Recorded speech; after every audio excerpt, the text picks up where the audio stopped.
atiendan a Scaglia. No, prefirió dársela a Carrasco y se parece que estamos perdiendo y estamos visitantes. La roba, Velázquez para Gaitán que la pone para Brito Hernández. Corre el uruguayo, va Brito Hernández, la conquista, la que va, y se viene el uruguayo, viene Brito Hernández.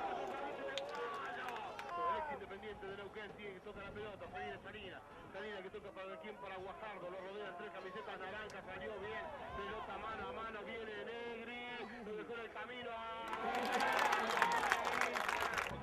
Poletti tira centro, trata de bloquear gente en el área, ahora va la calle. La tiene Jonathan Rodríguez, la pone bien para Mauro Villegas que la mete a la área. Había falta sobre Brito Hernández, pero abajo del arco se lo perdía Reynoso, ¿no? La pelota la tiene desesperación, ¿no? En ese caso puede ser. La pelota la tiene Lautaro Cáceres, Lautaro que juega falta, le hicieron falta dura, se viene Brito Hernández. Ya estoy con el topo Peralici, pelota para Reynoso, viene Reynoso, se acomodó,